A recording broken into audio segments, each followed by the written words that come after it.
All right. Hey, everyone. Welcome to the Meeting Your Soul podcast. Thank you so much for being here. As always, I'm so grateful that you continue to show up, that you are in it with me, and you are just hopefully taking little nuggets of wisdom and things that you can carry in all that you do. And that's ultimately why I designed this podcast, why I created it, was to be able to share my own journey, the things that I was struggling with, the things that I felt like were helping me, that were aiding me, and they were supporting me as I navigated this path of self-discovery, of understanding who I really was and being as authentic and true to that in all that I did.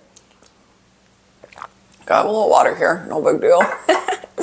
But I am so grateful that you're continuing to join in and tune in. Maybe this is your first time, maybe this is you've listened to every episode. No matter what, thank you. Thank you so much. And today's episode is really about navigating the path of the unknown. And this is something that I have been kind of trying to understand and incorporate into my own life, especially when you live more of an intuitive lifestyle, when you are really trusting and having faith and really taking that first step without fully knowing where it's going to lead you. It can feel a little jarring. It can feel a little unnerving and overwhelming, to be perfectly honest. And so I want to just validate that this is not for the faint of heart, to say the least, but that it is so filling, because you really are going to land and be exactly where you're meant to be. And I think for people that are more creative, that are putting themselves out there in that way as well, it can be a little bit scary, and vulnerable to be able to put yourself into those environments where you don't have total control, where you can't necessarily predict what's going to happen, which hands down, control is an illusion. We all think we have control over things, but at the end of the day, none of us do. None of us can control what happens tomorrow and the next moment. There's things that we can do to help prepare us to be able to prevent some unknown factors, but at the end of the day, life is life, and whatever is meant to be will be. And we do have free will within all of that, but I do think acknowledging the fact that we try to do a lot of things within life to feel like we have more control than we do. But I think once we shift our attention and our awareness to the things that are within that control, which is mindset, how we view a situation, perspective, how we react, how we respond to our environments and the people around them and the situations that present themselves, that actually gives us permission to be more fully present, to be able to really receive what's going on around us from this more receptive state, and to be able to navigate more fluidly as we move through that. So I think there is this illusion of control, but recognizing the things that you do have control over, which is ultimately just yourself, right? And how you're responding, how you're showing up, and when you are, and who you're showing up for, and who you include into your life, who's important to you, who you're filling up their cups and pouring back into as they're pouring into you. So navigating the unknown gives us the opportunity to be able to have that dichotomy within our lives, right? It has the opportunity for us to be able to recognize the things that we control, to shift our attention to those, and then to allow and trust in the rest of the plan to unfold as it needs to. And knowing that if we're trusting our intuition, if we're trusting taking action from this inspired space, that we do then have the opportunity to be able to live a more fulfilled and authentic life based off of the information that's presented to us in that moment, instead of grasping for other things to fill that void of feeling that need to hold on to something, right? The looser our hand gets, the more we can hold the water. Lao Tzu, it's one of my favorite kind of just metaphors. It's like you can't clench water, right? When you try to clench it, it spills through your fingertips. But when you cup it, when you hold it within your hands and it sits, then you have the opportunity to be able to see it and hold the water in the space that it is. And I think that's just like the present moment. When we give our hands, we cup, we surrender, we let go, then the water can be still, it can be calm, and it can really, we can see the reflection of ourselves within it.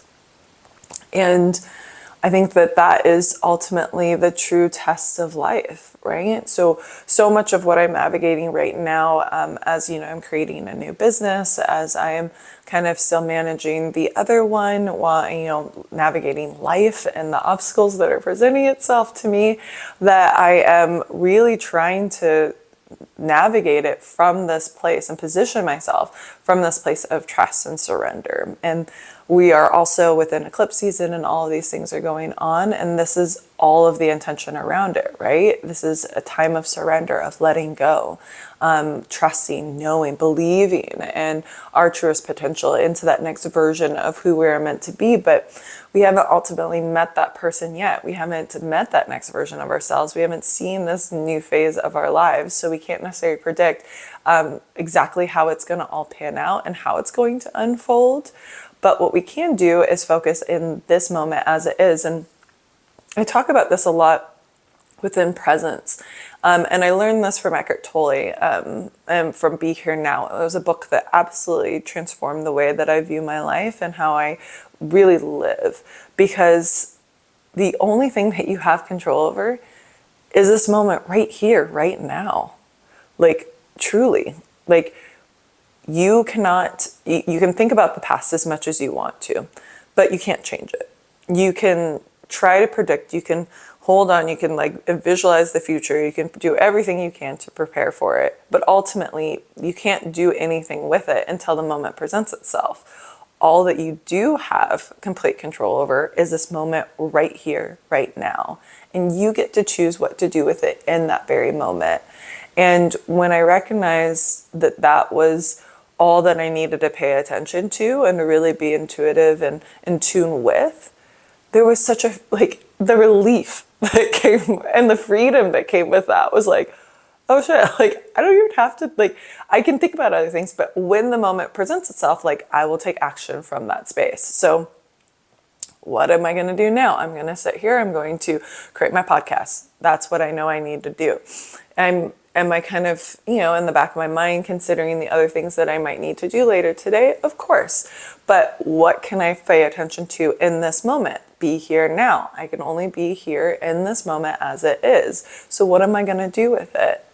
And for me, like, I've always been a little bit of a worrywart, and I know this about myself.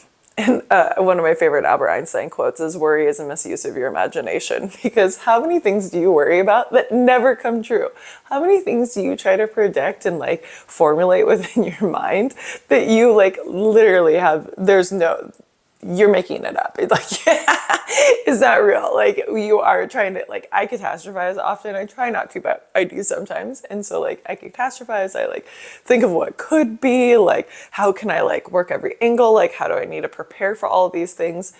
Create a masterful plan. And literally, it's like, this is all going to pan out so perfectly. I'm so proud of myself. And you know what, bitch? It doesn't end up working out like that because there's no way to predict it. We can't predict the future. But what we can do is what we have within this moment. And that's what I'm coming back to. Navigating the unknown ultimately is just being fully present in what is. And when we're fully present to what is, we can respond accordingly. And we can take action in that moment with the information that we have presented to us from what we know at that point. Like, can you meal prep for the week? Yes, you can meal prep for like the upcoming week. I'm not saying that to do things like that. Do I have an agenda with all the things I've written out? Do I time block my calendar so that I am very present to what I'm doing in that moment? Yes. Am I very kind of overly organized? I have a lot of different requests and demands that I have within my life and obligations. And so for me, I have to stay organized. That is critical for me to be able to be present.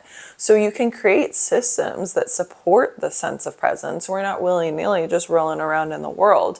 But I do think that it gives me whatever gives you further access in order to really show up for what's coming up within your life, not overbooking your schedule. Saucha, like that purity of that moment. It's one of the niyamas and yamas. It's like being able to access that in the purest sense of what it is gives you like some people say, like, feeling the vibes. Like, you're just going to be able to be aware of what's going on. You're going to be able to go with it. Like, if you've ever just like had a day where you just did whatever you want to, like, this is one of my presencing exercises that I do as like a build up to this, is I usually try to have, one day a week where I don't have a plan. And I'll just like kind of roll with it. Or I've taken vacations where I like will plan a couple different things, but for the most part, I'll leave my schedule pretty open. So that I have the hiccups, that I can really take each day as it comes, and I'm not trying to overthink it, right? Again, when we cram too much stuff in, we end up getting stressed. We create an expectation of what we think it should be, that we are not fully available to what is happening and occurring in front of us. And that's when we're stealing from ourselves. We're stealing from the people around us. We're stealing from the magic of the world. And when we can approach it from this more fluid and more easeful place, this more receptive space, and then we can then access the magic, the purity, the beauty of this moment. So I do presencing exercises. Obviously, I meditate. I will do movement. I'll take walks where I'll just like walk and not like try to think of a set plan of how I'm going to do it. Again, just to be able to switch that part of my brain off, to be able to slow it down, to be able to go within from a more inspired state. Right? So there's little things that you can do to be able to access that. Like I said, I have 1 day a week where I try not to overly plan things so that I'm able to be in the moment. I also then have opportunities to maybe go on vacations or to plan trips, or it doesn't have to be extraordinary, but it's these opportunities and times to be able to tap into my intuition and to be able to react and respond from that space.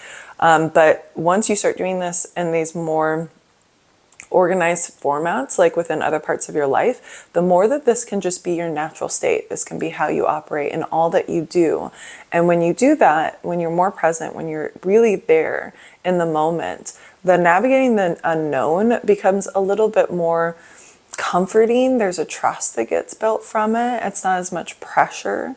And then also, you'll be surprised the things that show up within your life. You'll be surprised the things of how they pan out and exactly as they're meant to. And again, sometimes we can't predict what's going to come. And maybe sometimes we're putting out intentions and what we want to have occur within our life. We get too stuck on how it should be that we really miss out on what it was meant to be.